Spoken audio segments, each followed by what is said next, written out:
Hi guys, good morning. Good morning guys, welcome back to my YouTube channel. So it's a Saturday morning and it's so bright and beautiful. The sun is up, the weather is a bit warm. I'm already sweating. So today's video is going to be another local delicacy because hey, it's the weekend and this it's the weekend that we mostly indulge in our favorite foods. So a lot of people love Abacha as a favorite delicacy, local delicacy. So I'm going to put out this video out there to show you how to make Abacha the proper way, the Anambra way.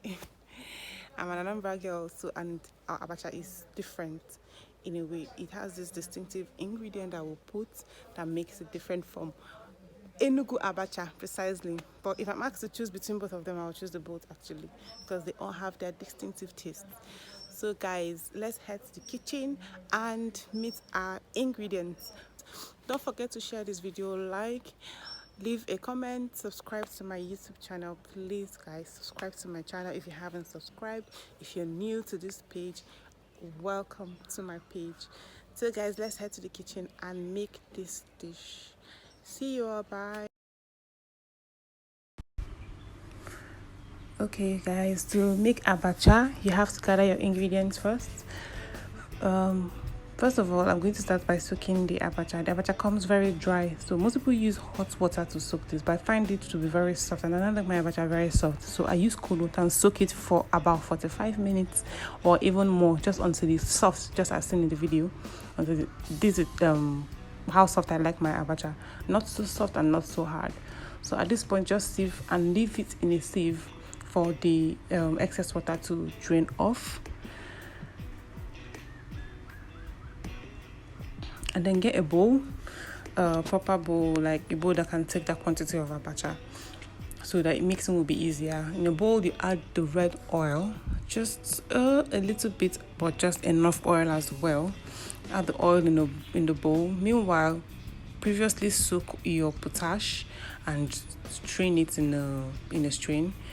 Then that's what we're going to use to thicken the oil. So that's the potash already drained. So add in bits, just in bits, to get the consistency of oil that we want, to get the actual paste of the oil that we're going to be needing for this recipe. So just add in bits. So you see, I just needed just a little bit quantity of potash to create this paste. So that's all I'm going to be adding.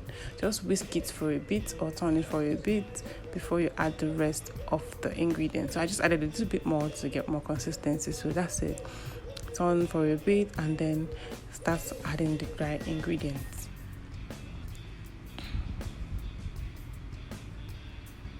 This is a very important step, note. Okay, I have my calabash nutmeg here already ground.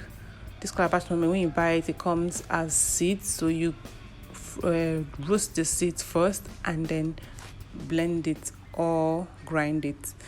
So I've added a little bit of that. I'm going to turn. So what happens is that for each ingredient you add in this bowl, you're going to turn it a bit so that it mixes properly before you add the next ingredient, depending on your own style. But that's how I cook it. I'm going to add a little bit of crayfish to this now. And turn that as well. So mix that in properly and add the next ingredient.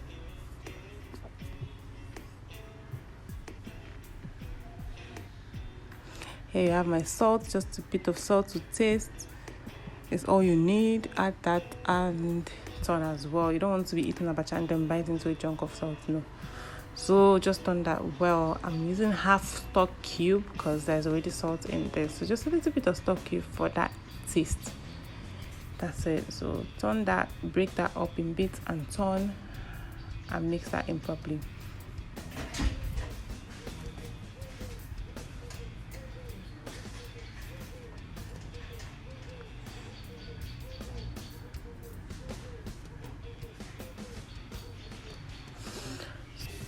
So this is the different ingredient that makes Anambra Abacha different. So we add ugili, a little bit of ugili to our Abacha. it takes the flavor to another different level actually. So that's the secret ingredient I wanted to introduce you guys to. So all you need is just a little bit of ogilisi, that's what we'll call it. Yeah, add that in, mix it up, and add your pepper, the onions. You can actually use chopped pepper or ground pepper, whichever one. Add the pepper, add your onions, and then add the oba, the oil bean seeds. Yeah, and that's another good or another amazing ingredient used in making abacha. So add the oil bean seeds and stir that in as well. Just mix everything up. Onions for me, fresh onions for me in abacha is a hit back to back anytime. It gives a crunchy taste when you bite into it, sweet crunchy taste that mixes with all other spices. Oh my god, just talking about it alone I want to make more abacha and eat. But hey, so back to the recipe. Add some Cameroon pepper, which is very optional. You add this, or you just leave it at the fresh pepper that you've used already. But I like it spicy, so I added a little bit more of Cameroon pepper and mix that in.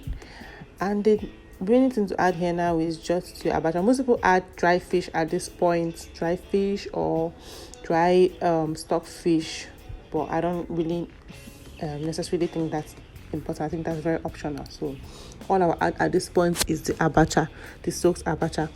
So just add that in now, stir, and that's the end of this recipe. That's basically it. Some people tend to warm their abacha after mixing, but I noticed that once you try doing that, your abacha will get soggy and very, very soft, and you might not enjoy it as you should.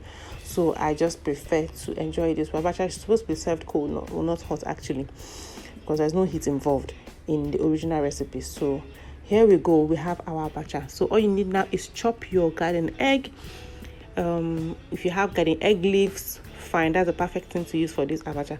But if you don't have garden egg leaves, you can buy otaze. Some people use otaze for this. I don't like it one bit because it's very bitter.